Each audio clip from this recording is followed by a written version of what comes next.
Hi everyone, good evening. My name is Paulina Gala, and today I'm going to talk about passive voice. Lesson 2 explaining passive voice.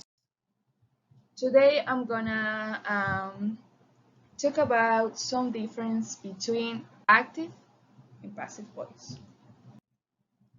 Well, to get started, we have the active voice. The active voice asserts that a person or thing represented by the grammatical subject performs the action represented by the verb. The structure is subject plus verb plus object. We have one example. In active voice, we can say Jerry knocked over the lamp, but in passive voice, we can say the lamp was knocked over by Jerry. Secondly, we have passive voice. The passive voice makes the subject with a person or thing act on or affect by the action represented by the verb. The structure is object plus verb plus subject. And passive voice is used when the focus is on the action. It's not important or not known, however, who or what is performing the action, like I said before. And we have some examples in difference between active and passive voice. Well, first, an active voice denotes that the subject is performing the action, and on the other hand, we have passive voice denotes that the object is acted upon by the verb of the action in the sentence. The active voice doesn't require a linking verb to make sense.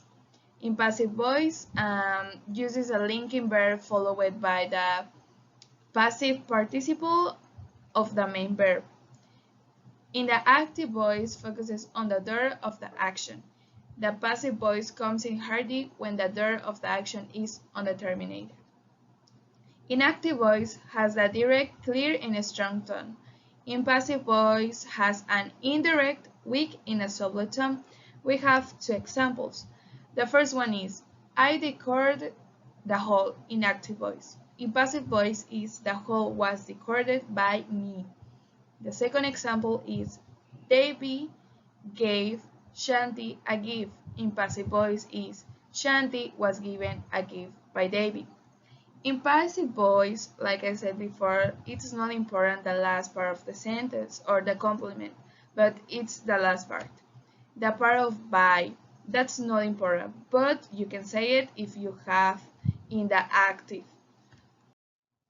And we have the rules to be followed in passive and active, but I'm just gonna tell you the example of the past, the part past.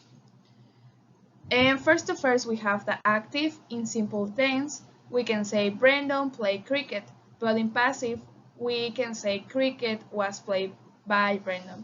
In continuous tense, in active, we can say Brandon was playing cricket, but in passive, we can say cricket was being played by Brandon. In perfect tense, in active, we can say Brandon had played cricket, but in passive, we can say in perfect tense, cricket had been played by Brandon. And the last one part is perfect continuous tense. In active, we can say Brandon had been playing cricket, but in passive, we can have passive, not passive. Well, in conclusion, you just have to invert the object with the subject and be careful with the grammatic things. I think that that's the key in this topic. Just be careful with the grammatical tenses. That's the only thing. And you can practice, of course, the invert of the object in the subject. But to me, that's the key of all the topic. And thank you so much for your attention.